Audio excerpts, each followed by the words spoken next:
shall we shake this up a little bit? Here's why I ask, why is it?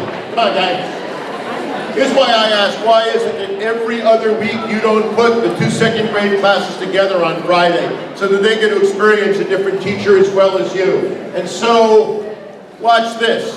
My partner in crime, the inestimable, from the great state of Wisconsin and the University of Wisconsin-Milwaukee, I give you Deanne Hinker. I'm going to come up here because I'm a little shorter.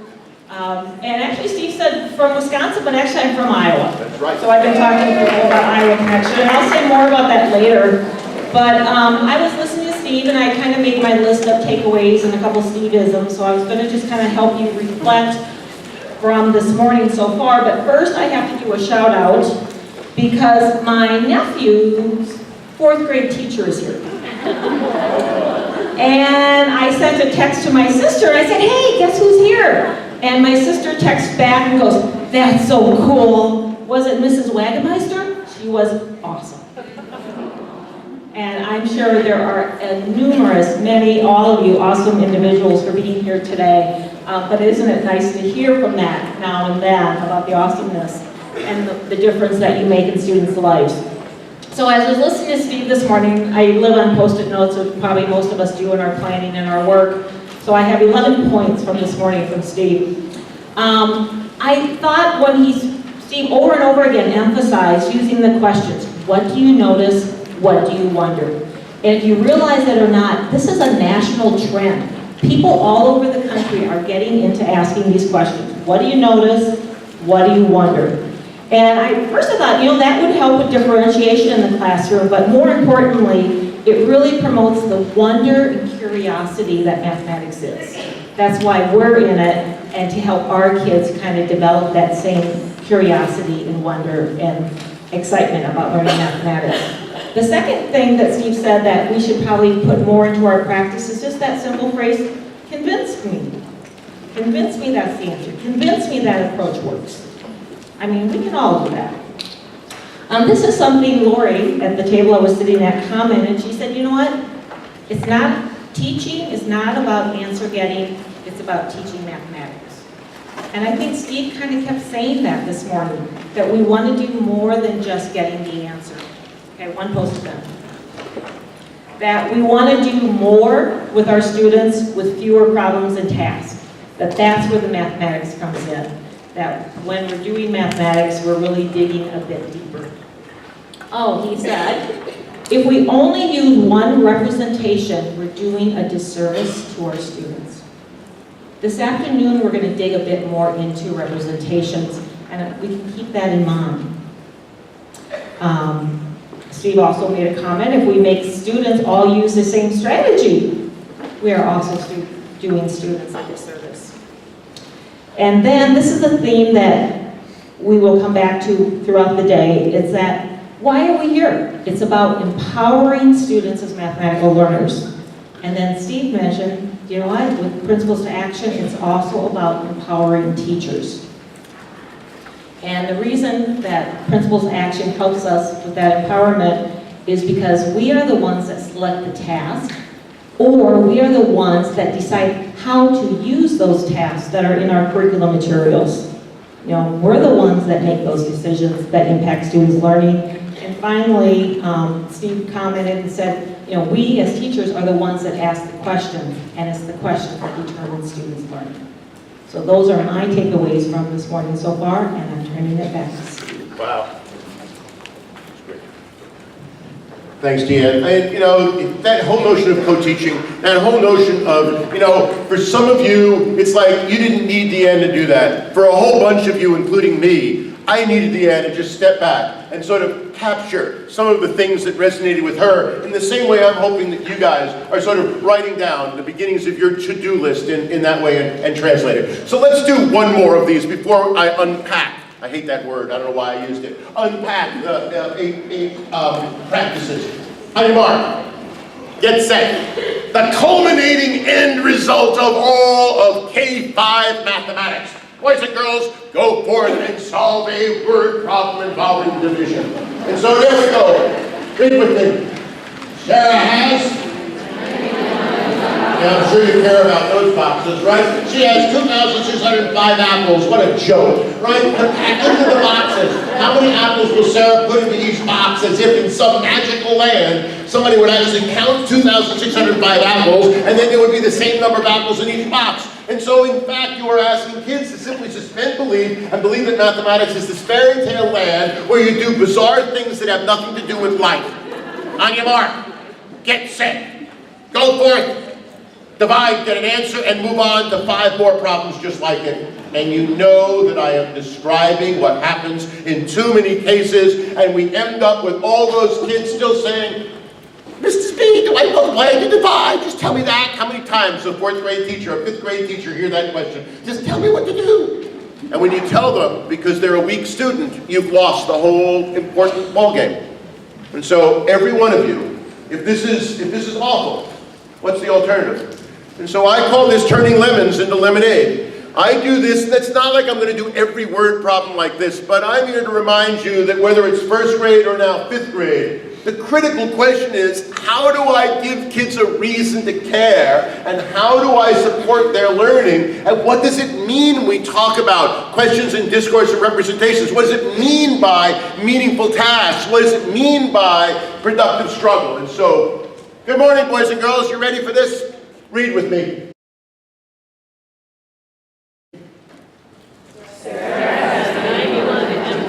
Nice. Now the most important question of all, and the one that I don't naturally ask, and therefore I have to write down, is awesome. Turn and tell your partner 3 things you can infer about Sarah. All of a sudden, when I do this gradual release, when I treat math like I treat reading language arts, all of a sudden what can I infer? She's a hoarder. How come she's a hoarder, Jill? Or Jane, why is she a hoarder?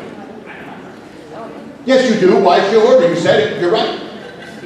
Why would anybody else have 91? Well, exactly. Why would anyone have 91 boxes sitting around unless you collect all this stuff? And so she's a hoarder. Good. Great. Ted, what did you say about Sarah? Good. What else did you say about Sarah? She's moving, but of course. How do you know she's moving?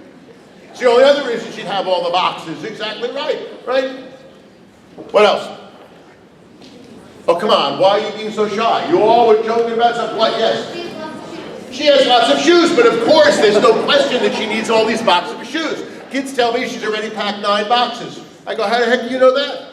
They go, well, you're not going to order 91 boxes. She probably ordered 100. She packed 9 of them and she's got 91 left. Oh, so cool. Would you like to know something else about Sarah? There isn't a kid alive that isn't saying, yeah, click the clicker, man. Now what do you know about Sarah? She's not just a hoarder who's moving, but now she is a hungry hoarder. That's right, she's a hungry hoarder. You're all laughing, but I get this from kids all the time, right? No, she's obsessive compulsive. How do you know she's obsessive compulsive? Right? Because it's like my brother, he counts everything.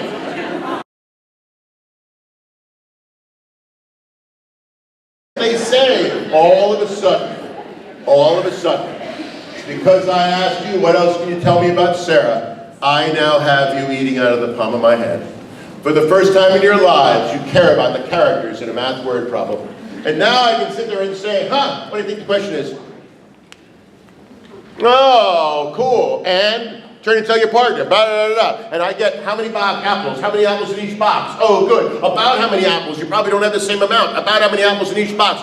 Awesome. Boys and girls, what is the teaching? What is the underlying reality to be able to help kids make sense of this? What's the 91 tell us? What good? What good is teaching if we don't? What good is helping kids? What good is making sense of this if you don't understand that first and foremost, 91 is the number of boxes. That's literal. 91 is the number of groups. You know that. It's not the total, it's the number of groups. Oh my goodness, wait a second. 91 is one of the factors. Oh my goodness, look at this. We finally, as 5th graders, understand that.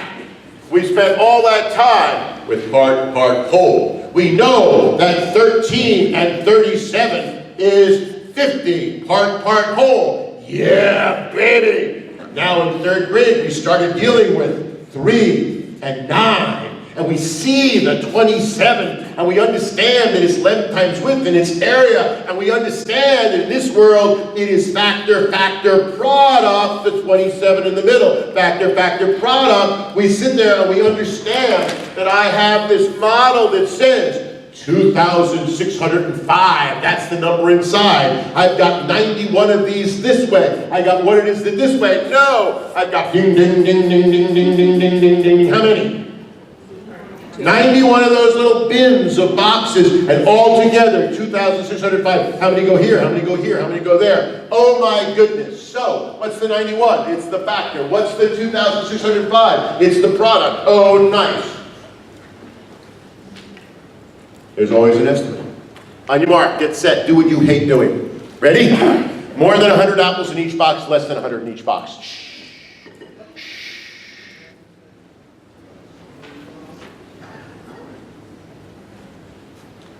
2,605 apples, 91 boxes. More than 100, less than 100. Let's go. You don't raise your hand, I'm going to yell at you. More than 100. Come on, raise that hand. Come on, you. Less than 100. Good. Who wants to convince us that it's more than 100? And just like a kid, you're going to start and then you're going to self-correct and realize who be.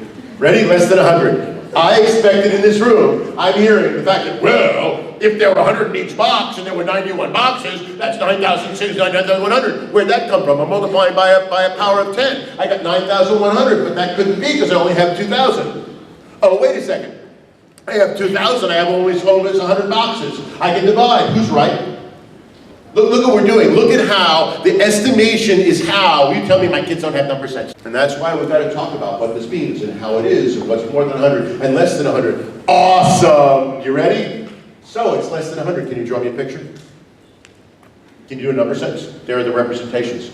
Every one of you in this room knows that there are some kids that go right to, in 5th grade, 2,605 divided by 91. They put it in the other thing. I demand that those kids draw a picture. All that stuff, why do they have to draw a picture if they know? Because sooner or later, mathematics is going to become a lot harder. And you all know that half of your kids cannot do the number sentence unless they draw a picture first. And so I give you the opportunity to do both ways. I don't care if you do the number sentence first and then go backwards to the diagram. I don't care if you do the picture and then go, but you know that that's the kind of way we think about it. Go, that's making sense. How come my 4th grade teacher didn't teach you this way? And you just say, we're working on them. All right, cool. Right? Why'd you divide? Why'd you multiply? Give me a reason why you did that. I'm cutting up, right? I'm trying to find the missing product. All of those questions, and you're sitting here going, I understand that. I need to do more of it. You're sitting here saying, I'm not sure I understand that. And that's why we need our grade level team. We need to play this out. We need to watch a video of how this plays out. When I work with the best schools in this country, there's one teacher that's one day ahead of everyone else. So nice. That way, well, did it work? How'd you do? What am I good? We benefit from that person and that experience, and then the rest of us sort of follow. On your mark, get set. So about how many apples are there in each box? Go show me how you did it.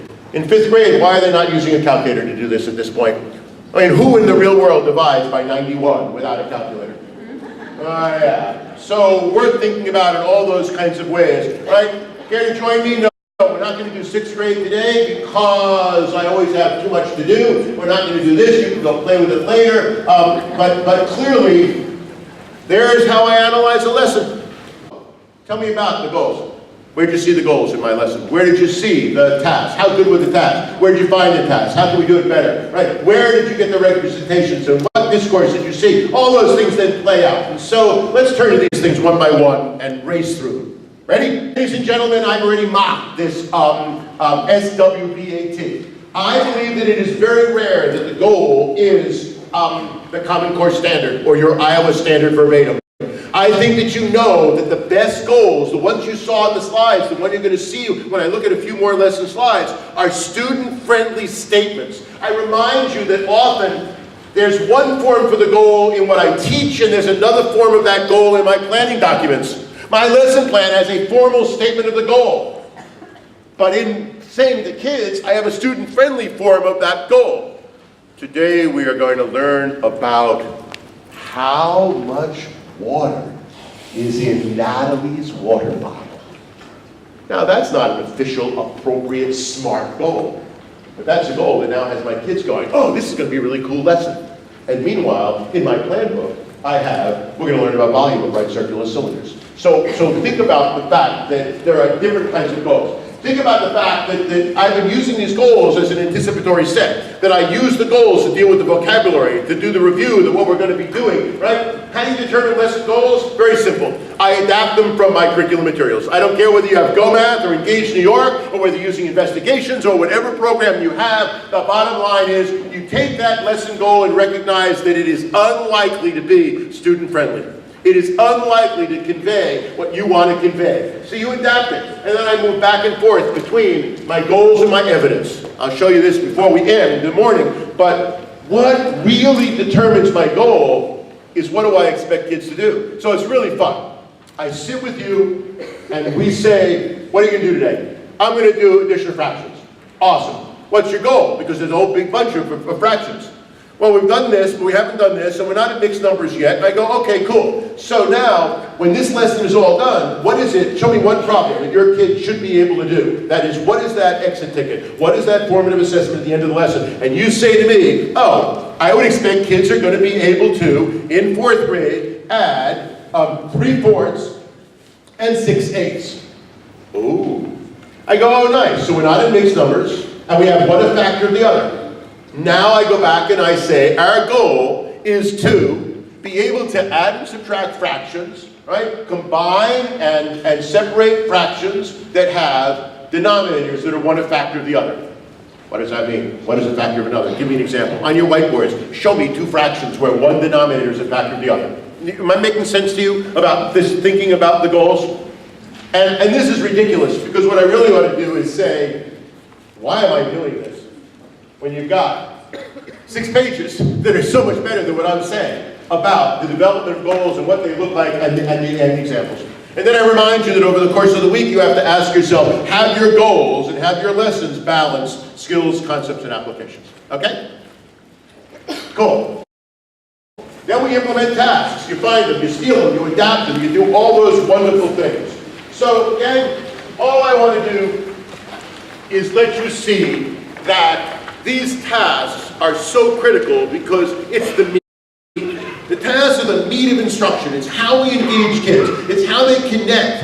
How we connect the learning goals to our expectations for them to, our expectations for what they should be able to do. Exercises are opportunities to use procedures to get answers to simple problems. They have some value. But we're talking about tasks. Opportunities to develop deeper and broader understanding of the applications of mathematics. How? Where? The biggest question every one of us faces, where do we find good tasks? And so, if you go to the back of your handout, you have 2 pages. You have 2 pages back to back that look like this. And you notice that on the top there happens to be a URL that sits there. And so all I'm going to do is I'm going to go to that same document but at a different place and simply take you to grade. There it is. Okay, every one of you. Oops, oops, oops, oops. I got to come back with this and then this because this computer's so weird. Bingo! Everyone in the same place? That page that you have is simply a reminder, right? You got that in the back, correct? Yes, yes, yes? Yes. Super. So all I want you to do is know that number one, I'm about a month away from a June, I'm going to try and get it done before July, a June 2017 update of this. I try and update it every 6 months. What do the standards mean? Well, gang, there are websites that tell you exactly what the standards mean. How do I design some of this stuff? Well, there are a whole bunch of websites that allow me to do some. I go to LearnSillion. I conduct PLCs, I said it, I know. I conduct professional learning community, grade level team meetings where all we do is we look at the LearnSillion videos and decide how we can use that to improve the quality of our lessons and our teaching. There's Georgia, there's Engage New York, you know that. Here is where I want to pause. Where do I find these things that work? So, how many of you know Graham Fletcher's work? That is incredibly few hands in this room. So look at this. I just go and click on Mr. Graham Fletcher. And Graham's got these 3-act lessons. Oh my goodness, look at this. They are all done by kindergarten, first grade. I teach second grade. I teach third grade. Look at the standard that I've got. What about the orange? What about the apple? Where? There it is. There's the apple. So I come along, and I'm now in 4th grade, and I'm doing measurement. And so I click on this and look at this. Can you all see that? You most certainly can. Where do I find awesome tasks? They're all over the place. Steve's dream about a Common Core curriculum. I wrote this paper in 2007. It was published in Education Week, and it said, until we have a Common Core national curriculum that is rational, that is coherent, that is teachable, that gets us out of this morass we are in, we will not have mechanisms to create the kinds of resources and ideas. So I don't care where you go on this. If you've not seen Yummy Math, if you've not seen Enrich, who have no lives. You do not have a significant other. You don't have to cook for 5 people every night. You live a very lonely existence, except you are happy. Because at 2 o'clock in the morning, you are still online finding awesome things. There are others in this room that have to cook dinner for 5 kids every night, that have a spouse and a responsibility, and kids and all that stuff, and you have a very different kind of life. I need those of you who have no lives to find all this stuff. I expect to get an email at 8 o'clock in the morning when I show up at school from you, time 2:30 in the morning. Where you, oh, I found this last night. Yeah, but it doesn't make a difference. I don't need any sleep. You all know that. You all know that. That's why I need people, right, who are not yet married, who are not yet in relationships, who are sitting there going, oh, you gotta see this. Oh, this is so awesome. And they're the ones, they spend hours on Grant Fletcher's website. Come on, gang, look at this. How many blocks will it take to level out the balance scale? I don't know what you're talking about. Oh, so I just click here. Do you see my 4th graders sitting on the rug, and I'm going to take them on a trip down memory lane? No, I'm going to take them on a trip with a... Whoa. Ain't nothing happening, dude. Oh, the apple's going in that thing. Oh. Stop. I never do a video without stopping. What happened? And Apple pulled the thing down. Good. What's the question? That's all I have is this thing. What's the question? Will it balance it? Who thinks it'll balance it? Unless the thing is made out of mercury and lead, it ain't going to balance it. Well, then what's the question? Yeah, exactly. How many? So, I'll put 1 in. I'll put 2 in. That's it. I'm done. Turn and tell your partner what you think. Oh, you want me to, while I do that, I'll play the video again. It's okay. I can go watch the video again, except I can't play it again easily on this. So we see the thing, and then what do you want to know? What good is all this stuff if the question now isn't, yeah, how much does the apple weigh? How much does the block weigh? Oh my goodness. And now I'm able to look at Grant does. He just gives it all to us. And so I tried this out at my grade level meeting. Oh my goodness, there it is. Tell me about the apple. Yeah, 5 1/4 something or other. It looks like ounces on there. I have a scale. I have real data and all that stuff. I get out of this, right? I break that down. Come on, I get out of this. And now I come to the weight of a single cube. Oh. Look at how much reading is involved. It's no reading. It's simply looking at a scale. Good. On your mark, get set. What's the question I'm about to ask you? I can't hear you. There you go. Go. I didn't write it down. Oh, go back. I put it down. That's why I write it down. We have that information. Good. On your mark, get set. More than 100, less than 100. That's right. You have to have the numbers. You have to go see. Wait a second. What? 3/8? That's an ugly fraction. 3/8 of an ounce. The other thing was how much? The ounce, the apple? That was 5 ounces, right? 100? No, it won't be 100. So we talk about it, and we divide, and we estimate, we do all those things. I'm sorry, but those videos just give you all the reason in the world to care. And why are these 3-act lessons so amazing? Why are these resources that we've got to go find great tasks? Because every single one ends with, oh, dum. It's got a counter on there. What's the apple in? Super. On your mark, get set. More than 10, less than 10. More than 20, less than 20. Now you know I should have done this in the beginning.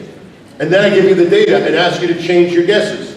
Right? And now you want to see, like, am I right, am I wrong? I don't have to tell kids they're right or wrong. They simply realize that, aha. 1. Pick up the pace. 2. Pick up the pace. 3. 4. Come on, Graham, let's go. 5. 6. Who has no patience? 7. 8, 9, ain't moving. It ain't moving at all. I am validating your mathematical thinking. I'm sitting there going, what are you looking for? I'm looking for 2 more. Is it about to, yeah, it's starting to move. 4, 10, that's exactly what I got by doing mathematics. I'm validated, I'm proved. And what do I know about differentiation? What do I know about these great 3-act lessons? Why does everybody love Graham Fletcher? Because there's the sequel. Oh my goodness. What's the question? You got it. How many apples will it take to balance the watermelon? No, how many cubes will it take to balance the watermelon? A unit for 16800. It's unbelievable. And so, where do I go, gang? I have given you, this is on my website, the URL is sitting on the top, okay? You understand, and I've got adding the slides in a second, that we have an amazing array of places to turn to for all kinds of lessons and things like that. While we're doing this, I also have assessment tasks on here. The CPOM site from Florida, the Howard County stuff is amazing for elementary school. People use the Georgia stuff all the time, and all I'm going to say to you is we are blessed. We are blessed with an amazing array of resources. And one last time, just go circle that thing on the bottom because it's the first thing that comes up when you go to steveleinlaw.com. Ready? And then best of all, let me do this, guys. How many of you have seen Emergent Math? Hands. Emergent Math, Jeff Kroll. Steve is about to give you your summer vacation treat. Gift. Jeff Kroll has no life. The good news is that Jeff Kroll is now working on 2nd grade. So all we have now is 3rd, 4th, and 5th, but we've shamed him into doing 2nd grade. He says he'll have it by September. Look at this. You teach 4th grade. You teach 3rd grade. You teach 5th grade. You click on what comes up on the URL, and look what he's done. I'm sorry. I can do this way and duplicate it. Super, there you go. Jeff has unitized the standards. He's told us which standard and built it into this learning project. He's built in a modeling unit and all that stuff. Big deal. Man, that's not a big deal. We know we've got that one way or the other. Yeah, but for every standard in every unit, look at what you find. He has done the hard work for you. He's gone to NCTM, he's gone to Enrich, he's gone to Illustrative Math, he's gone to Teresa's website, he's gone to Illustrative Math, he's gone to the Mars Project, he's gone to... You sit there and I have given you great tasks, great activities, great problems that other people have done, all aligned to specific standards. There is no better way to spend time in our grade level team meetings. So we're doing multiplication, right? We are in 4th grade, and we know how important that is. Well, let's go see what happens. Carnival tickets, illustrative math. Illustrative math, usually simple tasks. People tell me they use them all the time for their unit assessments. They use them for their instructions, so there it is. Every year a carnival comes to Haleystown. The price of the tickets to ride has gone up every year. Look at that, 2, 250, 3, 354. Oh my goodness. What could be simpler? A table of data. What do you see? What do you notice? Now let's go, one at a time. And I take this and I recast this as slides, I cut and paste it, so I have the table in question 1. I have the table in question 2 on another slide. In 2008, her allowance was $9 a month. How many carnival tickets could she afford back in 2008? Oh, what an amazingly important idea in 4th grade. That the more the tickets cost, the fewer she can buy. If her allowance doesn't go up, how much does her allowance have to go up in order for her to have the same amount? There are 6 problems, 8 problems, G, so G is 7. 5, 7, yes, 7 problems. Right, you got the G? Yeah. Okay, right? What happens to your ability to buy things if prices increase and your allowance doesn't increase? There it is. That's the thinking and reasoning. I'm doing economics, I'm doing social studies, no, I'm doing math. And what's so nice about illustrative math is these commentaries are how I grow, how I learn. I learn so much about so much stuff. And so, again, all I'm doing is saying that we have this thing that says tasks, perfect. And we have now resources to be able to go do that. How do I decide a task makes sense? I sit there and worry about it. Is it accessible? Is it fair? Is it reasonable? Not rich enough. Wait a second. This one can be adjusted. I spend an inordinate amount of my time sitting in these 3-hour sessions. Is it divergent? Does it use graphics? Does it have a low floor? You know what is a good task, and you know even more when one of your colleagues, the one that has no life, tries it out first and says, oh, the kids loved it, it was so neat. And then, let's be clear, 1 time out of 3, you're going to use what she said was awesome, and it will blow up in your face. Because that's our lives. Just because something doesn't work doesn't mean we should never do it again, but you all know that. Super. And then we use representations. And so all I'm going to do is say to you, Jacob, ready? On your mark, get set. You can't talk about this, you have to show people. Jacob bought 200 and, I can't read that, yes I can. 280 blue and red paper cups. What do you got? Paper cups. Are they all the same color? No. Do you know how many red? No. You how many blue? What do you know? Oh, neat. You know what? He used 1/3 of the blue and 1/2 of the red ones at a party.